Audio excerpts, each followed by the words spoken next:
দাস, আপনি ত্রিবেণী থেকে আসছেন। আপনি আপনার মেয়ের সাক্ষ্য দেবেন। এখানে লেখা আছে যে আপনার মেয়ে 10 বছর ধরে পিরিয়ডের সমস্যা হতো, মেন্স হলে প্রচন্ড পরিমাণে পেটে যন্ত্রণা হতো, কি কি আর অসুবিধা হতো সবকিছু বলুন। মানে ওর যখন গিয়ে প্রথম যেদিনকে পিরিয়ডটা আরম্ভ হতো সেই দিন ও প্রথম থেকে মানে পেটে এত পরিমাণে ওর পেন হতো যে পেনের জন্য ও না খাওয়া দাওয়া করতে পারতো, ওই সারাক্ষণে বিছনাতেই শুয়ে থাকতো এবং সেই ছোট্ট একটা বাচ্চা ছেলের মতো হয়ে যেতে এমন করে কুকুরে সারা বিছনার মধ্যে পড়ে থাকতো। এবার আমরা সামান্য দেখতাম, মানে সব সময়তেই দেখতাম যে মেয়েটা ওই রকম অবস্থা হয়ে রয়েছে, এরকম পরিস্থিতি হয়ে পড়ে আছে, তা দেখেও আর কিছু করতে পারতাম না। তা দিয়ে তখন তো মেয়ে না উঠে খাওয়া দাওয়া করতো না জল খেত, ওইভাবে বিছনায় পড়ে থাকতো। নিজেদেরও দেখে খারাপ লাগতো, এত যন্ত্রণা হতো, এত যন্ত্রণা হতো যে আবার পুরো কুঁকড়ে শুয়ে থাকতো। আর ওই টাইমে উনি হাঁটা চলাও একদম করতে পারতেন না, পুরো একদম সবসময় বিছানায় শুয়ে থাকতেন। তো এইভাবে যখন চলতে থাকে তো ডাক্তার দেখান আপনারা? ডাক্তার দেখিয়েছি, ডাক্তার আমরা ত্রিবেণীতেই আমরা গাইনো ডাক্তার দেখিয়েছিলাম, জেনারেল ডাক্তার দেখিয়েছিলাম। প্রথমে জেনারেল দেখিয়েছিলাম, তারপর জেনারেল দেখানোর পর থেকে উনি যে ওষুধ দিয়েছিলেন ট্রিটমেন্ট করছিল, ঠিক সেটা ভালো লাগলো না, সেই একই অবস্থা চলতে থাকলো। পরে গিয়ে আমরা গাইনো দেখিয়েছিলাম। গাইনো ডাক্তার দেখানোর পর উনি বলেছিলেন যে পেটের ফটো করাতে বলেছিল, কিছু টেস্ট করতে লিখে দিয়েছিল আর কিছু মেডিসিন খেতে দিয়েছিল। তা আমরা যে মেডিসিনটা যে খেতে দিয়েছিল যে আগে মানে পেটের পেনটাকে আগে কমানো হোক, তারপরে ফটো চিন্তা করা যাবে, তা আমরা সেই হিসাবে ওষুধটাও নিয়ে এসেছিলাম, ওষুধটাও খাইয়েছিলাম, কিন্তু তাতেও কিছু হতো না। যখনই ঠিক এরকম মাসে প্রথমে যখন এই পিরিয়ড হওয়ার সময় আসতো সেম ওই রকমই পরিস্থিতি হয়ে থাকতো। তখন কি করবা, নিজে কোনো মানে কোনো কুল খুঁজে পেতাম না। আর এটা প্রত্যেক মাসেই এরকম প্রবলেম হতো? প্রত্যেক মাসেই হতো। আর ওষুধ খাওয়ার পরও কোনো রকম কোনো হাল হতো না? না, ওই সাময়িক একটুখানি রিলিফ পেতো, তারপর আবার সেই হয়ে যেত। তো এইভাবে 10 বছর ধরে এইভাবে কষ্টের মধ্যে ওনার লাইফকে কাটাতে থাকে? এইভাবেই চলছে। এর জন্য আপনারাও প্রচুর দুশ্চিন্তার মধ্যে লাইফকে কাটাচ্ছিলেন যে কি হবে মেয়েটার এইভাবে যদি হতে থাকে, তো চিন্তার মধ্যে আপনারা ছিলেন। প্রার্থনার কথা কিভাবে জানতে পারেন? প্রার্থনার কথা আমাদের গ্রামেরই একজন আসেন, দাদা বৌদি আসেন এখানে, ওনাদের মাধ্যমে জানতে পেরেছি। তো তারপরে লাগাতার প্রার্থনায় আসতে থাকেন, ঈশ্বরের বাক্যকে শুনতে থাকেন, সাক্ষ্যকে দেখতে থাকেন। যখন ফার্স্ট টাইম প্রার্থনাতে আসেন আর যখন দেখেন যেখানে জীবিত ঈশ্বরের মহিমাকে করছে লোকরা এখানে দাঁড়িয়ে তাদের জীবনে বড় বড় সাক্ষ্যকে দিচ্ছে, সেই সাক্ষ্য যখন শোনেন তখন কি মনে হয়? আমি যখন এখানে প্রার্থনা এসেছিলাম তখন তো আমার নিজের শারীরিক নিয়ে বা আমি নেশা ভাঙের মধ্যে জড়িয়ে গেছিলাম, সেগুলোকে ত্যাগ করার জন্য আমি এখানে এসেছিলাম।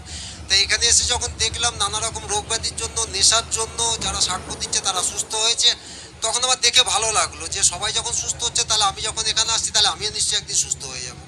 এইভাবেই আমি আসতে লাগলাম। আপনি ফার্স্ট টাইম নিজের জন্য প্রার্থনায় আসতে শুরু করেন, তারপরে আপনার মেয়ের প্রবলেমের জন্য আপনি প্রার্থনা করতে শুরু করেন।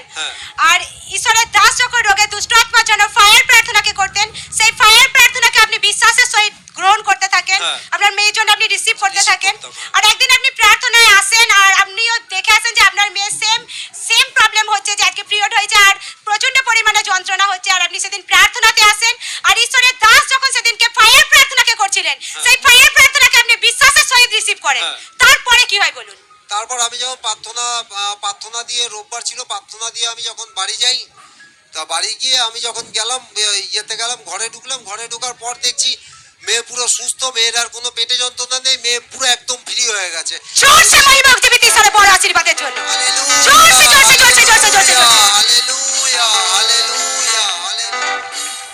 সেদিন এমনটা যে আপনি প্রার্থনা এসেছেন কিন্তু আপনার মেয়ে আসেনি, আপনি এখান থেকে রিসিভ করেছেন আপনার মেয়ের জন্য, আর জীবিত ঈশ্বর আপনার মেয়ে জীবনে তার বড় মহিমাকে জাহির করেছে।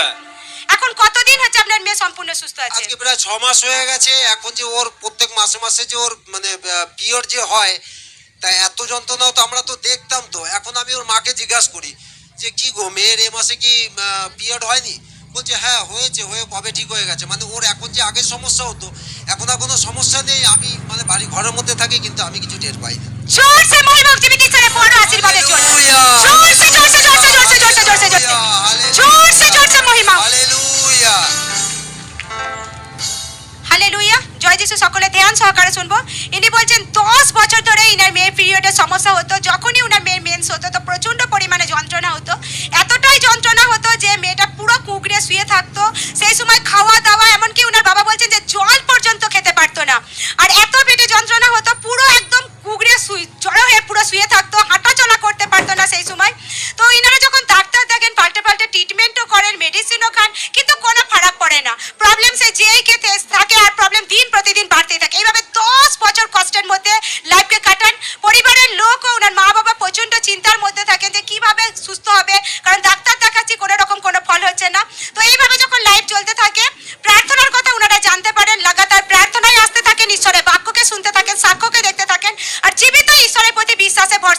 থাকেন। তো এইভাবে যখন লাগাতার উনি প্রার্থনায় আসতে থাকেন, ঈশ্বরের দাস যখন ফায়ার প্রার্থনাকে করেন, সেই ফায়ার প্রার্থনাকে রিসিভ করতে থাকেন। উনি বলছেন একদিন উনি প্রার্থনায় এসেছেন, ওনার মেয়ের মেন্স হয়েছে, সেই দিন প্রচন্ড পরিমাণে যন্ত্রণা হচ্ছে, উনার মেয়ে ঘরে আছেন আর উনি প্রার্থনাতে এসেছেন। তো ঈশ্বরের দাস যখন ওকে দুষ্ট আত্মার জন্য ফায়ার প্রার্থনাকে করেন, আর সেই ফায়ার প্রার্থনা উনি ওনার মেয়ের জন্য রিসিভ করেন, আর সেই গ্রেস ওনার মেয়েকে বাড়িতে স্পর্শ করে, আর তারপরে উনি যখন বাড়ি যান, ওনার মেয়ে কমপ্লিট সুস্থ, কমপ্লিট ফ্রি হয়ে গেছে। এখন 5 মাস হয়ে গেছে, 10 বছরের মেন্সের প্রবলেম থেকে সম্পূর্ণ সুস্থ, সম্পূর্ণ ফ্রি। এখন প্রতি মাসে যে মেন্স হয়, কোনো প্রবলেম নেই, কোনো যন্ত্রণা নেই, সম্পূর্ণ সুস্থ, সম্পূর্ণ ফ্রি। জোরসে মহিমক জীবিত ঈশ্বরের বড় আশীর্বাদের জন্য জোরসে জোরসে জোরসে জোরসে জোরসে জোরসে জোরসে জোরসে জোরসে জোরসে হালেলুয়া।